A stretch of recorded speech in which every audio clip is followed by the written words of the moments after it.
Erev Pesach. There'll be plenty of places. Hang in till then. It's not so long.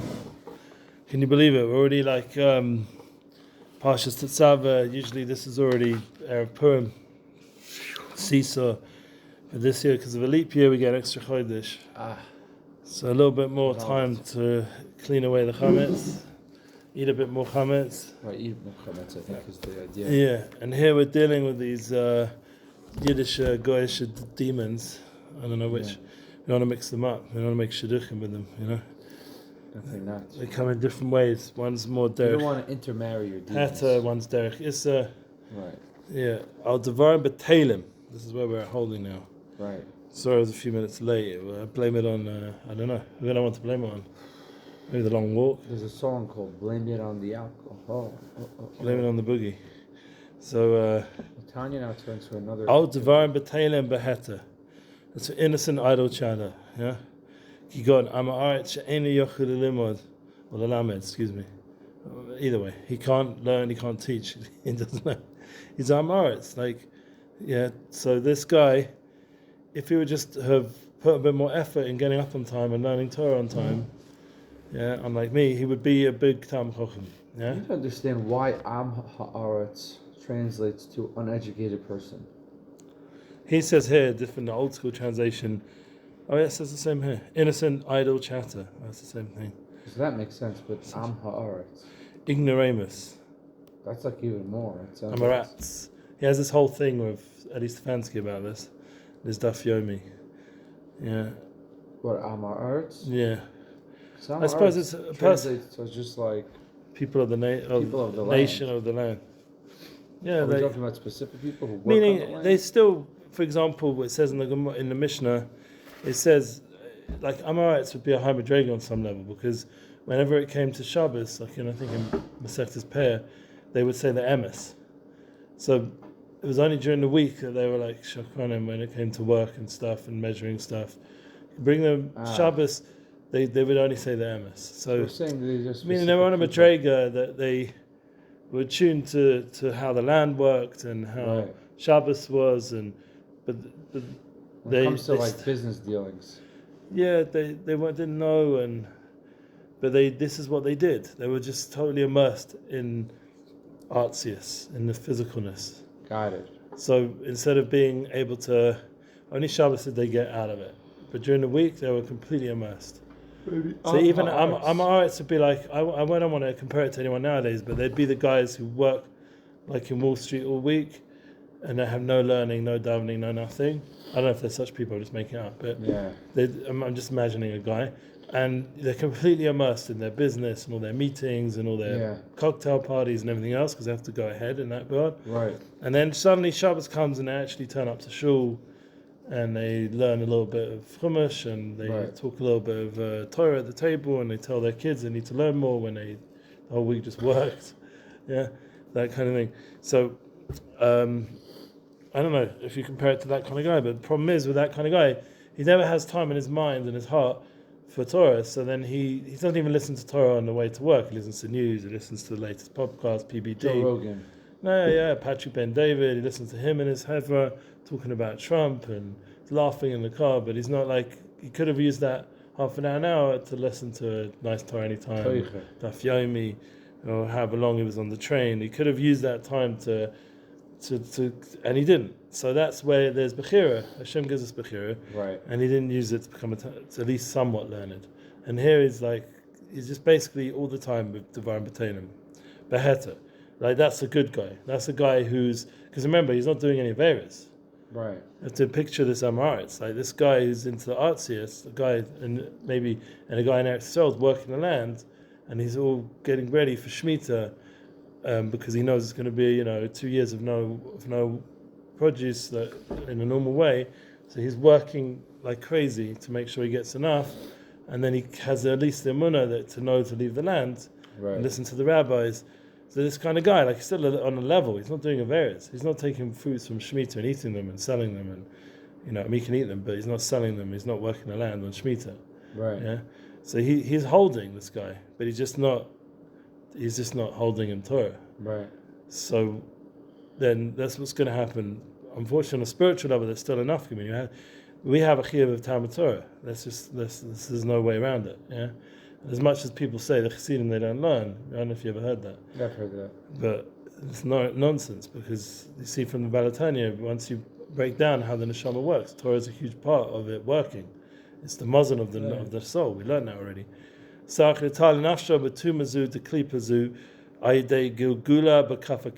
is when it gets a bit scary. It's the kind of stuff I tell my kids not to read. That his soul is going to be cleansed from the impurity of this klipa of Devarim B'Telim and not able to learn properly. How? By gugula, yeah? The hollow of the sling, or like rolling through the ground, like not fun stuff, yeah? It says underneath in Pasuk in Shmuel, he shall sling out the souls of your enemies as out of a hollow of a sling. So some sort of like roller coaster ride. Nice. We think it's entertainment, and definitely not entertainment. in the Zohar, Parshas B'Shalach, it's kafakala. It's not a good thing. Kafakala. You're flying around. Your soul's not settled, which makes sense because Torah focuses. It gives a person grounding into Ratzon Hashem and builds kalim. Whereas if you haven't done that, so then haven't done the Torah. Maybe he's done the mitzvahs, so he's got something, but he hasn't got the ability to now have yeshiva das. His das is not yeshiva. He's all over the place. Yeah, he's surfing the web. He hasn't got. Yeah, it sounds so old school when you say that. Gilgula. Yeah. Gilgula is to be flung. Yeah, what does it say underneath in your R Chaim Miller? It just says achieve through the soul being flung in kafakela. He probably doesn't go into this so much because it's probably like. He probably just quotes what we just said. So he doesn't really get into it, does kafakela, he? Oh, he does get into it? The soul enters a world of imagination. Oh, okay, good. Thinking it is alive in this world. So soul's in the world of imagination. Let's hear what. And is drawn into the same inappropriate thoughts in which it had become accustomed. Okay, so that's Mida Keneged Mida. Like, as the soul is flung from thought to thought, it experiences pain, which is cleansing. I was sort of getting at that. I experienced this once. I was too like old school in my moshul. Like I was talking about surfing the web. That's like 90s, maybe 2000s. Wow. He's saying like now we have to explain it psychologically on an inner level that the thoughts are all over the place. Kafakela only cleanses the soul from permitted activities that were spiritual, and not cleanses from actual sins. There you go. I feel like I experienced Kafakela. In this world before we get to the next one? I one time did ayahuasca. Oh, really? And I had that. You had a Kafakela moment. It was like an hour cool. and a half. Makes sense. I don't know how long it was. Dabble with that kind of stuff, you experience some of the my brain was on like like repeat. And it was like the same repeat, like Groundhog Day. And it was.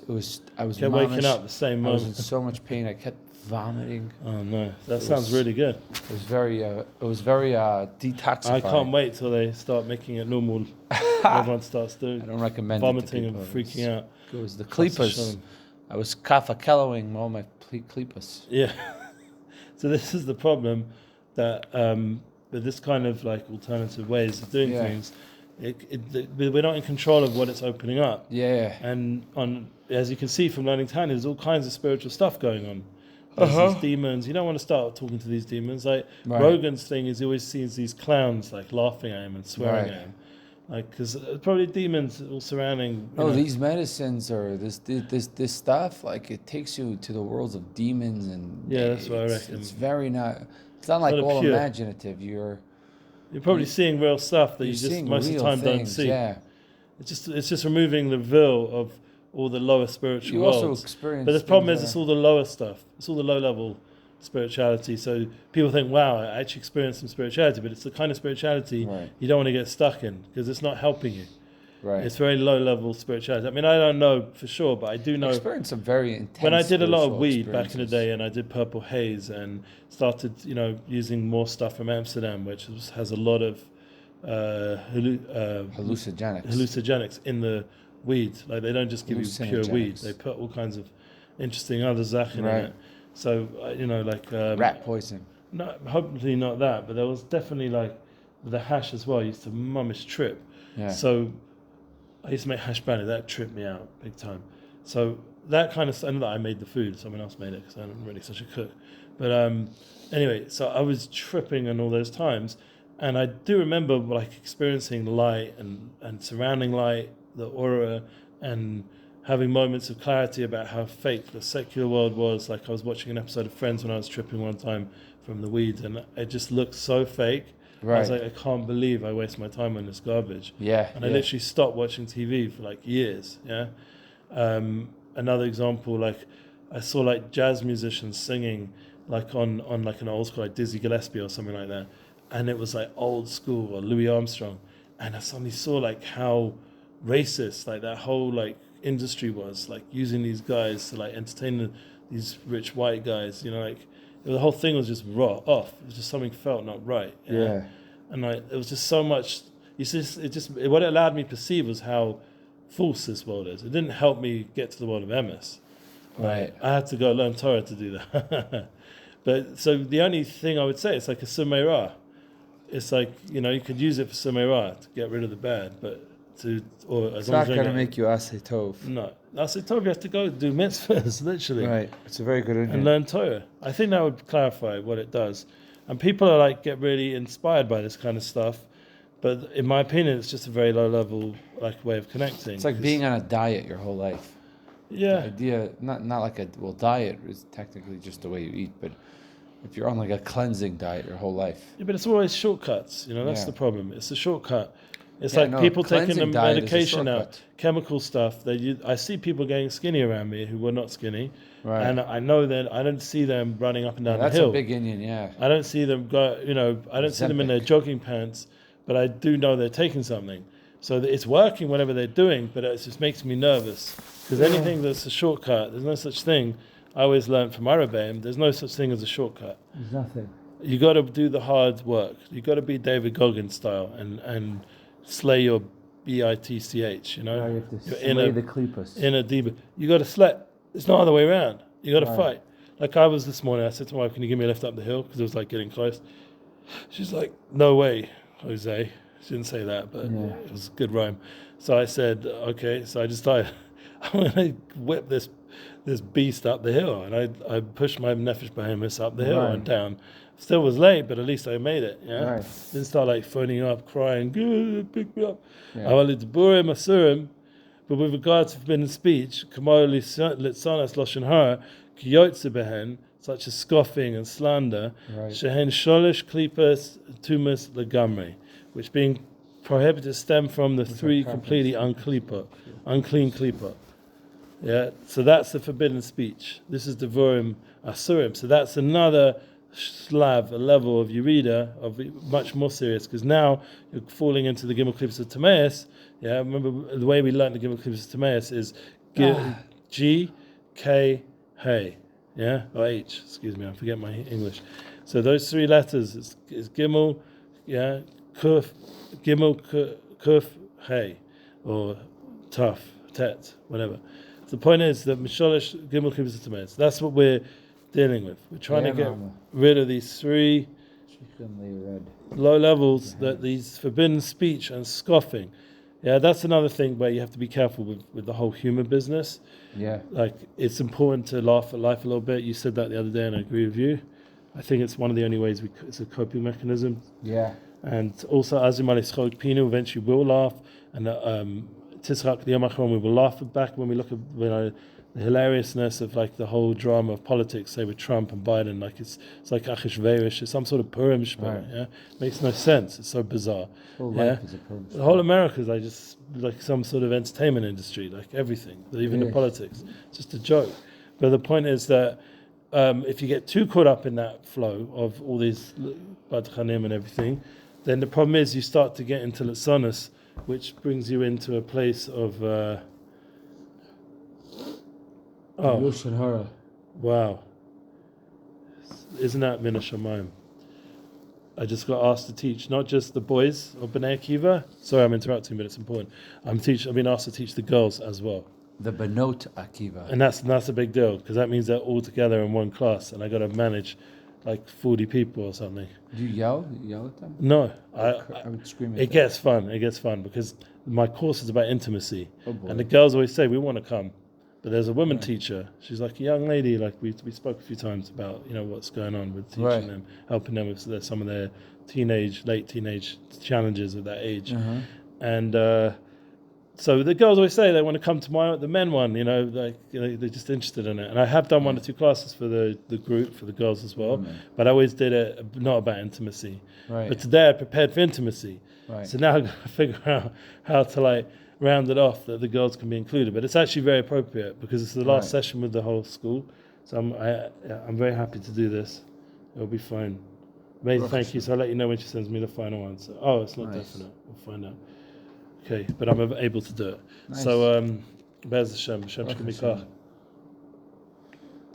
Say the right things to help these neshamas. Because this, when I learn with these people, I realize that after this, if they don't go to the army or stay in Israel, if they go back to university, there's a big chance they're going to have nisyonis of intermarriage. Right. So these are people. That's always Israel another big point. America? You have to remind everyone to marry a Jew, huh? Is this from Israel or America? It's world B'nai Akiva. You should tell them that if they marry a guy, their kids come out, they're demons. Just say that. I'll quote my chavrusa. My chavrusa wants you to know. If you marry a guy, your child that is born is technically a demon dressed up in human clothes. Yeah. Well, the problem is if I tell that to my cousin and my it's too uncle. Late. At that point, they already have the demon baby, so you can't really help that. I can't call them demon babies. They look so cute. You're such a cute demon baby. You're funny, man. I don't know. It's hard to. These subjects are very difficult, and especially when it's family, and especially when it doesn't say beferish they're demons. It's chas v'shalom. It says that they're just not Jewish. They're just confused. It's a balagan. Yeah. I'll never forget. I'll tell you a quick story on the side. It's important.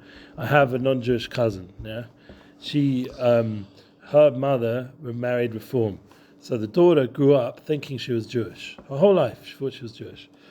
Right. We meet at college. My family haven't had anything to do with her family because there was a fight about inheritance. These are kind of Jewish machlokeses, yeah. Inheritance with Eretz Yisrael, and had land here, and then there was a fight with some of the money that they didn't inherit from Eretz Yisrael because they came back to England, and it wasn't money of bracha, so their whole family fell out and stopped talking.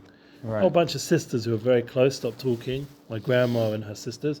So I met all of them at one point. When one of the sisters died, but I met the husband of that sister. I met them all at one point, and I became close with the religious ones. Right. We used to go there all the time when I came back to England. Anyway, and they used to come visit me in Israel. I used to stay in the Renaissance, so I'd go to visit them.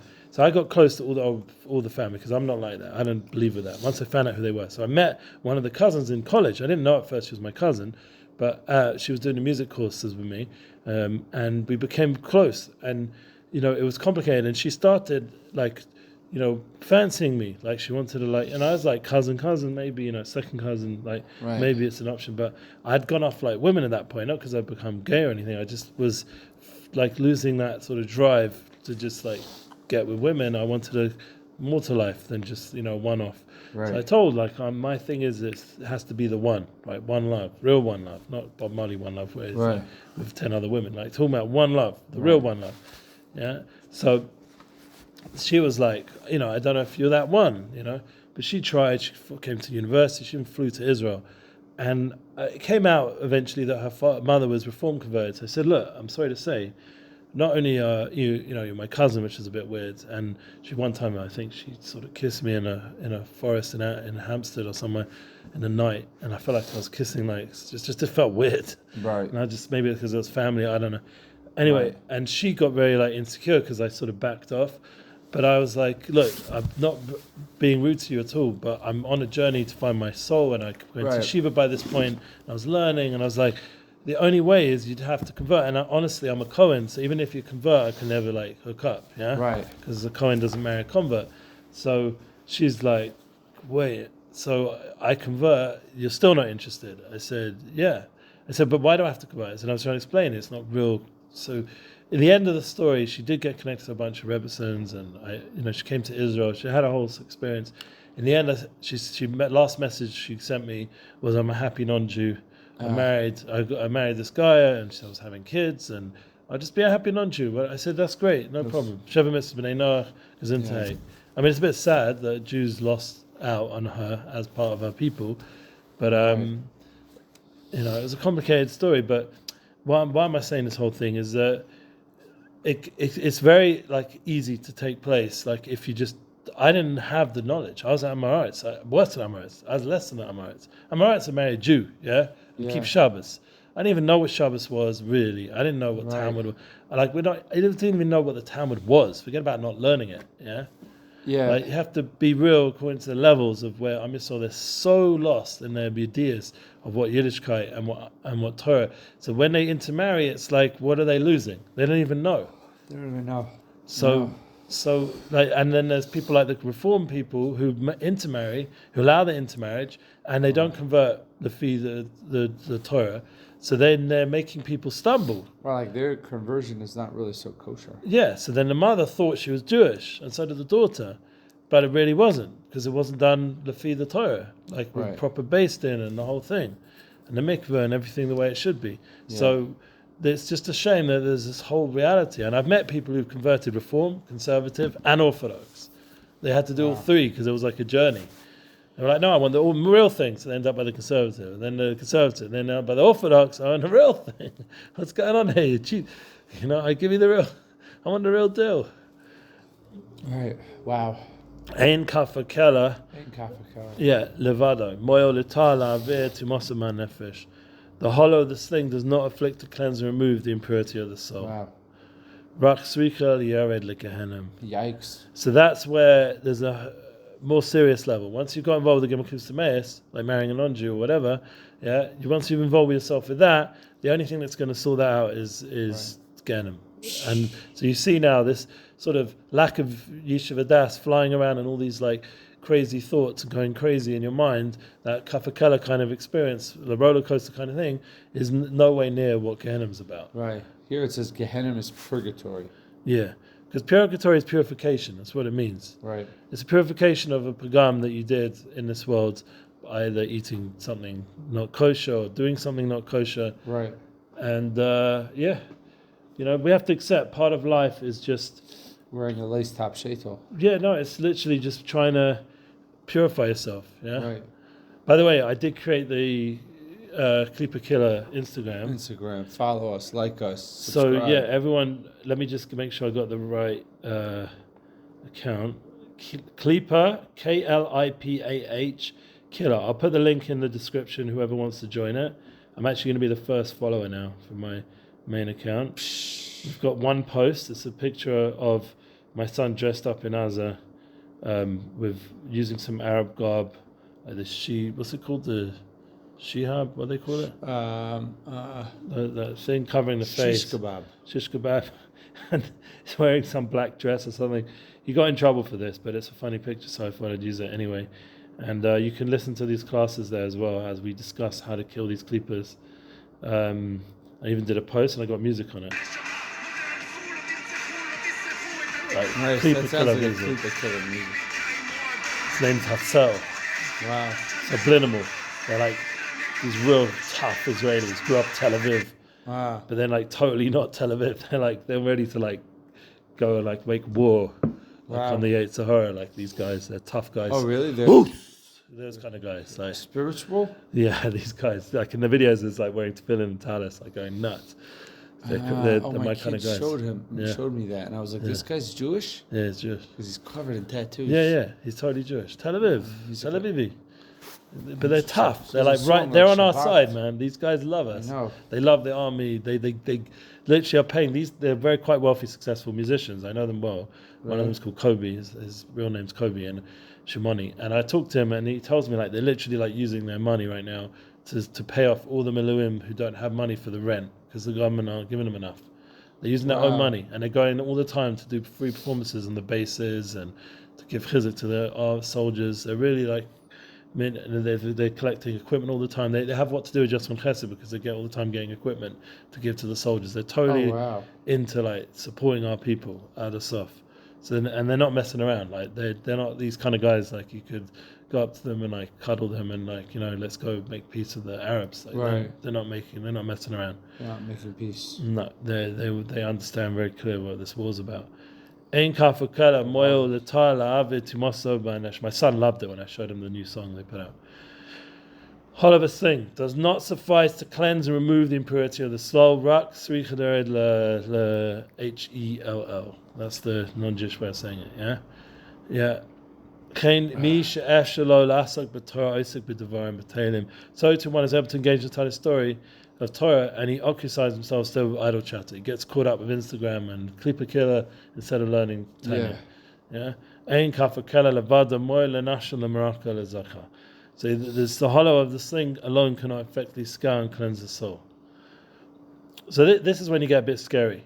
Yeah. This whole idea of, like, I don't know, I find it becomes a from Torah though. You have to be careful with it. Of Bittul Torah. Yeah. You know, that's two famous words. Did you grow up with them? Bittul Torah, yeah. Like, you like use it as a big thing. This is Bittul Torah, that's Bittul Torah, everything. This whole world is Bittul Torah. It's all one big. Even when you're learning is Bittul Torah because you're not learning properly. Yeah. You're not learning with the proper aim of you're not learning with the fire and the bren. You have to Shvitz and the Taisis. You have to say it with these. Shvitz and the Taisis, the Tide. Yeah, you have to really like that sort of bittul. So that can also become a from Yetzirah because then you it's like you've got a kafir keller going on in your head the whole time because you never use shivadas. You're always like feeling like you're not learning enough. Your learning's not good enough. It becomes like this from Yetzirah, and then you have this whole perfectionist Jew Yiddish Yetzirah, and then you have to go speak to therapists all day, and then you're also not learning because you're just burnt out. Yeah, so that you have to be careful. Everything has its thing, but it's good to know in the back of the mind, even our generation, that there is these kind of things, and the hollow of the sling, as great as it is, cannot effectively scour and cleanse the soul if he is in the middle of learning and starts schmoozing about Instagram Clipper Killer. Yeah, interesting. Yeah, it says here. Oh, we have to finish right. Begehenim shel shalag or bevada oren shekval. Yeah. So each thing is midah kedei midas. Yeah, each place there's a Gehenna of snow, which I felt like I walked through today. I mean, it's not like New York snow. And they said here because when a person transgresses a prohibition, not prohibition pickles, just prohibition, out of warmth, i.e., desire and lust. Yeah. Neglecting a positive command is a symptom of coolness and indifference. Thereafter, the prohibitions are cleansed by hot Gehenna fire and neglected commandments by a cool Gehenna of snow. Yes, it's all made in connected meter. And nowadays, the spas, they have the ice baths and the Shvitzes, and you go from the Shvitz to the ice bath. Yeah, it's like a little taste of what is to come. If Gehenna you don't, is like that. But what I think there's truth to it. I mean, Eli Stefanski was being forced by his son in Miami to go to one of these cold plunges, and he said, "Trust me, Tati, this is going to be more difficult than learning for the 3 shiurim you have ahead." And he went into the spa, into the cold plunge for 2.5 minutes, and he came out and he said, "This is nowhere near as difficult preparing for 3 shiurim. 3 shiurim is hours and hours of preparation. This is like a 2-minute thing, big deal. So your body feels a little bit of soft for a minute." Right. He said, "Well, like, how can you compare this to this?" He wasn't modern. Right. But his son was like, this new generation, like, they're trying to, everything's popularized, so Rogan does it, so I'm your son needs to do it, Right. Like, we like into the trends, Trendy. Trend watch. Trend watch. What we have to do is realize there is a ma'ain, a little bit, of this sugya of if you're fired up for tivers, then the Shvitz will remove that. And if you're, not really so motivated in Torah mitzvahs, so the cold plunge will wake you up. Right. That's like, you can use it for Avodas Hashem if you're clever about it. Like, you need to cleanse yourself from all these toxins, so you go into the Shvitz.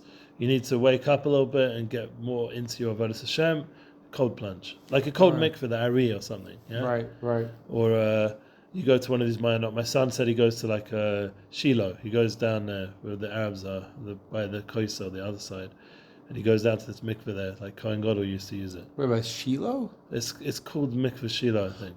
It's not in Shiloh. No, it's a mikveh Shiloh, and it's like this. I've been in there once. I almost got beaten up by a bunch of Arabs going down there with some nanak guy. He like flicked his pears in their face. told him to get to buzz. I was like, "You just put us in danger, man. What are you doing?" And he was like, "Yeah, man, you've got to have no fear with these guys." And he took me down to the mikveh, and you just lie down basically on the floor, and the water comes over you. It's like running water. Freezing? Yeah, of course. Wow, I gotta try that. Yeah, you can find some best of nanak guys who'll take you down there. My son goes there quite a lot. My 16-year-old, the one who was at the table when for Shabbos. Oh, he goes there also. Yeah, he's into it. Chaim. So we have these certain aspects of it.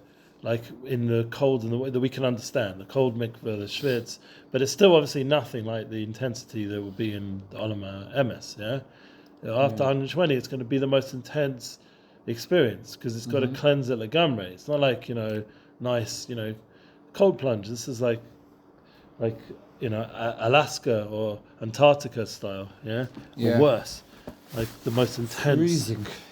He said the problem is he had the ability to learn Torah, and he instead schmoozes about Joe Rogan. The hollow sling alone cannot effectively scan and cleanse his soul. Rak onshim chamurim anshim al bittul Torah bepratis. But as to receive the severe penalties which are meted out for the neglect of Torah in particular. Like last night, I was watching a video of Mark Norman. You ever heard of him?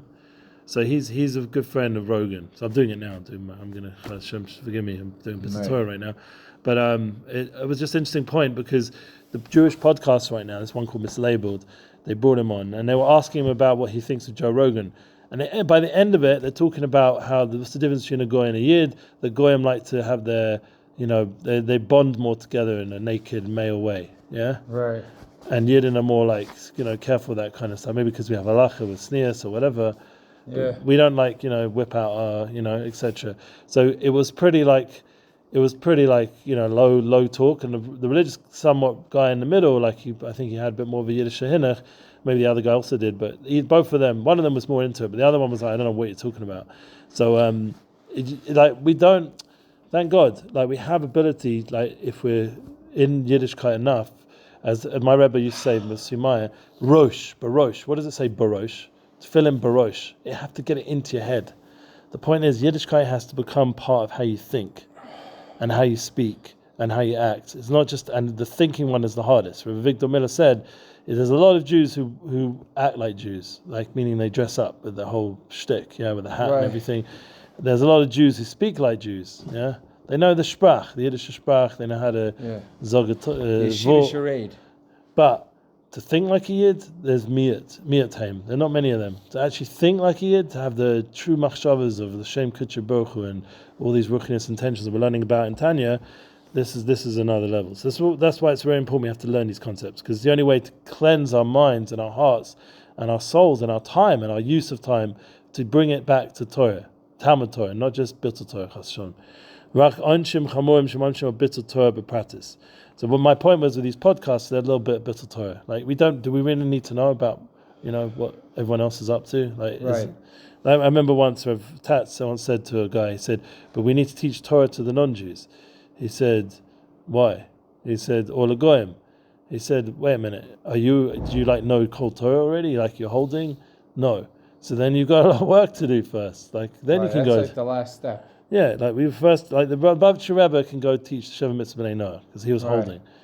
Muvad onish aklali lekol bittul mitzvahs asay machmas atzlis. Bekenim shoshalek muvar b'mochemacher. Apart from the general retribution of the neglected positive commandments through indolence, namely the Perek of snow, as explained elsewhere. One of the things I've always struggled with this whole nakuda of, Gehenim shel Shalek, Gehenim shel Eish, and all this scary stuff, and then bringing it back into the Indian of we're going to get into it in a minute, Vosek Chachmas Umas and Bittul Torah. This whole sensitive topic, is you do have to still be relative though. You can't be, I'm not saying as a heter, but there is a mitzias of being relative. If you're too out there and just in sugyas all day, every day, and you don't know how to communicate to your wife, to your kids, to the modern day human being, you're going to have a little bit of a struggle being able to teach anybody thing. So you might be able to hold, and you can maybe learn with a few chavrusas and brisk or something, but you what can you do for Klal Yisrael? Yeah? So it has to be some sort of it's more of living life with a purpose. So if you're just, there's healthy, if everything has a means to an end, then that makes sense. So it's I'm eating food so that I should have when I come to B'nai Akiva, I can't start quoting Tanya. Right. It's just not going to work. If I start quoting any of this stuff, Bittul Torah, what are we talking about? They're just not thinking. They're talking. They're thinking about their Netflix, TikTok, binge that they're in the middle of, Like one of the things I tormented myself to watch a Netflix series called Sex Education before I started this course with these guys, because I wanted to see where is the generation's mind in this subject, and it's terrible. It's terrible. It's so low. They're like so wokeified. It's such, I don't know how to say it without being rude. It's such BS without the D. Yeah, it's so bad. It's so lacking any like truth, and the relationships are all broken. It comes out of that, no one's got any relationships, right? Because they're all confused, and the therapists are the worst. Yeah, they're confusing. They're living the most confused experience. They're not married. They're having kids without marriage. They're all kinds of sexual identity problems, and it's just such bilbulim. And even I asked the guys themselves. This was my simcha when I asked them. I said, "Now, who watched it?" And a bunch of guys put up their hands. I said, "How did you feel about it?" They said, by the end, it was a bunch of candy floss. I said, exactly how I felt. It's like meaningless nonsense. Like it became so surreal, so not according to what the issues are. It just became this like fluffy bunch of fluff that you can't do nothing with. There was no like real advice for kids. And it was such an opportunity because it called itself sex education to educate people, yeah? Right. Not avoid it and float around in some fluffy bubble of nonsense, which is what it was. From beginning to end, a complete waste of time. That was Bittul Torah. Milavich, Onish, Aklali, Lakol, Bittul, Mitzvahs, Asay, Machmas, Atzlis. Apart from the general retribution for the neglect of pods of commandments through indolence, I don't know what this word is, indolence. Where are you going from now? Bilvad. Before we get there, I'm just reading this. Milvad. I don't have that. Milvad? Rak, Onshim, Chamorim. Oh, yeah, no, I have that, sorry. But it was the whole thing with the Ganim Shach Shalek. Yeah, you read it in English. The whole idea when I don't know what indolence would be. Indolence? Idle, just doing nothing. Yeah, just doing that. He's no motivation. So that's a big problem nowadays, getting people motivated. You need to get people motivated. So people are not functioning fully. Like it was cold out there. I'm not going to walk to my chavrusa. I'm going to wait. My wife drives me. I'm going to find out. I'm going to get a license and drive myself. I'm not going to come to the chavrusa because of the cold weather. That kind of talk. I'm not going to go daven at the minyan because of the cold weather. I don't know if that's what basically is going to have to deal with that. Yeah, that kind of indolence and coolness, lack of fervor, are cleansing animus shalek. And everything is midah keneged midah. It's not whatever. It's not just stum. Like it's not just this fiery demon poking him with his fork. Yeah, it's because you did this, because you chose to not serve Hashem fully, or you chose to serve the Yetzer Hara fully, with the fire and passion of the Yetzer Hara. So now you have to cleanse it with that equal fire, or that equal cooling off. It's all the reality you chose. And that's why it really does come down to what we choose, Bechira. Right. To choose us, tune into the Ratzon Hashem. And not our choices. Yeah. And it's a momentary thing. Chein oisek b'chochmas umas ha'olam. B'chlal devarim b'teilim yachshav le'inyan avim Bittul Torah. Now this is very intense because the Rebbe, he would encourage people to go get a degree in education. And maybe nowadays it'd be slightly different, but back in the day when people were coming to him in the 80s or whenever, when I saw those videos, you see that he's giving them advice, a lot of women and men there to get an education, but then to bring Yiddishkeit there. Once busy with the wisdom of the nations, and this is included in what? The rule of engaging in inconsequential matters insofar as the sin of neglecting the Torah is concerned. Tantamount. Yeah, Bittul Torah. Tantamount. Yeah, obviously my education's like gone out the window. As explained in the laws of Hilchos Talmud Torah from the Alter Rebbe himself. So he brings in Hilchos Talmud Torah that the one is guilty of neglecting Torah study when he goes and immerses himself in academia, in the intellectual disciplines of nations. What does he say under there? Because it must be he's a very academic guy. Here, but I think I would just assume this means just studying it out of no mission, bli mission. It's like you and I just sat down now and we started learning. Use the hour in the morning. Yeah. let's start learning astrology instead of learning Torah. Right, but again, like Torah is not just. Well, someone who has a means to an end, so he has a mission for it. Becoming a doctor, that's. And then he becomes a doctor and uses that stuff to help support Torah institutions and pay his children's chinuch. And he has the Daf Yomi Shir and Tanya Shir, and he listens to Torah on the way to work. All the self-help books, those are all. If it has a toelis, I'm doing it so I can become a better yid. I'm doing it so I can help other people. There we go. So all these things have chachma b'gayim. Chachma b'gayim tamid. So that's where it becomes mission based. Mission based. Od zos yisera tumasa shel chachmas umas al tumas devarim b'telim. Moreover, the impurity of the intellectual disciplines of the nation is greater than the impurity of idle speech. So we see before we mentioned that idle speech is a problem because it leads to kafakela and all these kind of scary punishments we don't want to get involved with. And in idle speech, doesn't have to be. We're not even talking about the a speech of asurim. We're not talking lashon hara or litzonis. We're not talking about that. We're talking about stam idle speech. Whereas here, he's saying the impurity of intellectual disciplines of the nations has in it great impurity. Like what does it do? I would consider the chachma umas. I mean, it's not much chachma anymore, but the secular wisdom would be things like, things that the world is doing that like is really not pertaining to us. It's like, things like TikTok, like that. That'd probably be more like chachma sumas olam. I wonder. Yeah. Not la toelis. Maybe if it was not toelis, it's just we all engage in that. Yeah, so a lot of this reading too much. I mean, the problem. Say, for example, that sex education. Sorry to bring it up again, but say the Netflix thing. So most of it you can't even watch because it's mamish devarim asurim. Like it's like it's basically become like porn permitted. It's become like everyday TV and episodes are filled with porn, like stuff that would back in the day you could only watch at the late at night, and on TV. Now it's like you can just stream it whenever you want, in the morning. So the problem is that he says it's filled. She'enu ma'bish b'tuma rak midas misada ruach hakodesh shenafsho b'alakus. For the latter cloven to defile only emotions which emanate from the holy element of ruach within his divine soul. Right. So there's a certain defilement that takes place because you have a holy soul, and this is a nefesh alakus.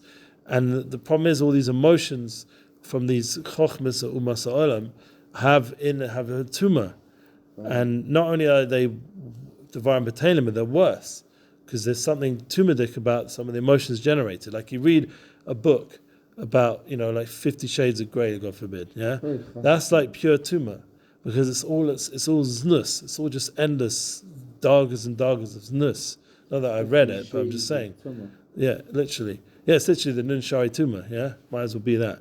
Yeah, that's what it is. So it calls its name. It's interesting. The 50 I never thought about that. Yeah, it's mamish tumah.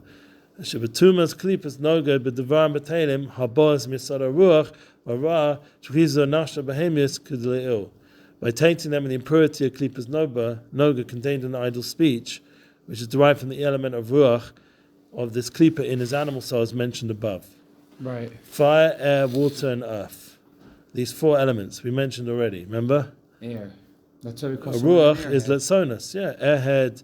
And it's like floating, it doesn't have any like grounding. I was saying before, Torah grounds you.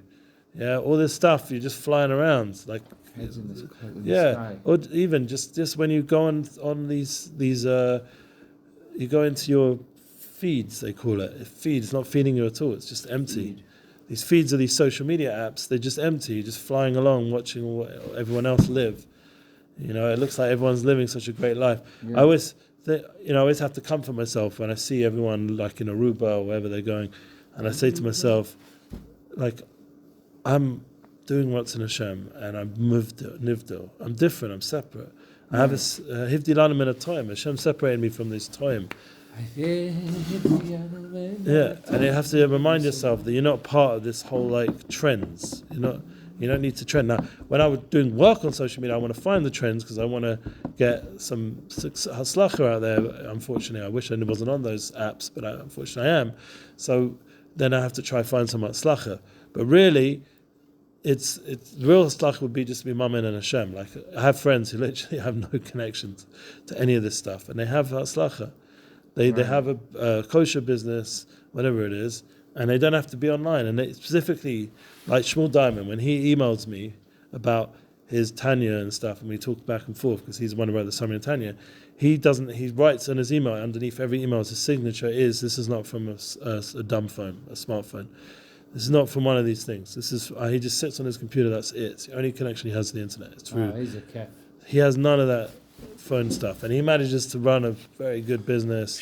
Give tzedakah. He's actually his family. I never really announced it, but his family are the ones who every week send the chesed to Shir David. His wife's buying every week gifts for the parents of the soldiers. Wow. So he's the one. The same guy who's into Tanya and has no smartphone has time to go and do chesed to help Am Yisrael instead of wasting his time. In the Holy Land? Huh? Yeah. I mean, like, Gedalia Fence always says to people say, I don't have time for Facebook. I don't have time for Spotify. So they said, how much time did you waste on Facebook? I mean, that's old school. How much time did you waste on Instagram or TikTok? Work it out, a few hours a day. That's the good amount of Spotify you could have done there, matey. Right. A lot of learning you could have accomplished. Start to look at your screen time. And now cut into that. Steal from that. Now with the Vayim B'Teilim, a boy in Misad HaRuach, Ruah B'Kibbutz Nafsho V'mei Miskaleu. V'lo B'chinas Chabad Shebenafsho. Our speech does not, however, defy the levels of Chabad. Ma'ach Hashem Divrei Shtus V'Boiris. But it is words of foolishness and ignorance. Shagam Hashotim Amaretz Yochlim L'Dar B'Chein. Since even fools and ignorance can speak that way. So they're not intellectual matters. Intellect remains uninvolved and untainted. So yeah. So it just leads to foolishness and ignorance. Let's see if we can get through this last few minutes. So what time you should be leaving. Should we try? Maybe we'll stamp. We're going to get into science of the nations. Science. Okay, look. Let's end off on a positive note. It's scary. Well, we'll finish off Perek Shemini tomorrow and start a new Perek, Mr. Shem. But it's scary to think about all the time we've wasted. Yeah. Yeah. I once said it to an old yid in Osamer. I said about this whole Indian of Vayim B'Teilim. He said I'd kill myself if I think about that sugya too much.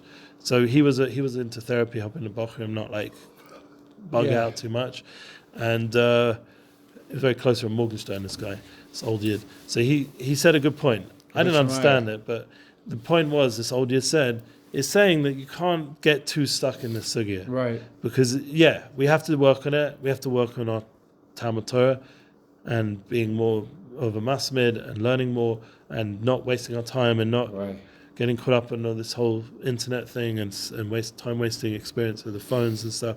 We have to fight this battle, but we have to realize that Hashem has methodologies of cleansing us if we do fall. And sometimes it can be kaparas, like when you banged your car the other day, or walking through the cold weather instead of getting a lift, or whatever it is. Yeah, Hashem has all kinds of small ways He can cleanse us also without having to come to the heavy stuff. And we have to then constantly thank Hashem either way. Also, there's an Indian of tshuva. That's why we learned the tshuva first, right? We have the cure before the sickness. Yep. So the Tanya taught us about the Indian of tshuva. So we do intense tshuva. In terms of tshuva, if we now then take all these dvarim b'teilim, these things that we have partook in, and given them retroactively a toelas, right? Yeah. And what is that toelas? That toelas is by teaching other people, teaching ourselves, teaching our children, learning better, being more conscious. Then retroactively, those things were no longer dvarim b'teilim. They were no longer things of wasted, time or That's wasted right. energy. Tshuva turns it into mitzvahs. So my hope is that all the time we've ever wasted, we should turn into mitzvahs and to Elis and to mission-focused lives. Mission-focused. All of that gets elevated. So the Bnei Akiva Chevra get elevated. The people wasted their time on Netflix. You can use it to learn not what to be. Sumeirah. A lot of it's Sumeirah, a lot of that stuff. Oh, Ra. Yeah, just to not be like this. I learned. It's like one rabbi once said to me, end off on this. He said, "I went to shul just to learn everything not to do. How to not say tachanun. not daven. I've heard that one before. Yeah. I've heard something, mashu kaza, as they say in French. He meant to have a little bit of a smile, but the point, I didn't realize this book's called the Book for In-Betweeners. Yeah, Interesting. in-betweeners, yeah. That's the Bainanim, yeah. It's okay. So you see this, you see it's a very sensitive, like, inner, honest war. This is the inner world. Yeah, this is a real war. This is the real Klipot killer. Yeah, we have to be fired up for this. It is a good war. Yeah, we have to fight. Absolutely removing evil. Yeah, that's it. Let's do it. Shkaya, Have a beautiful day. So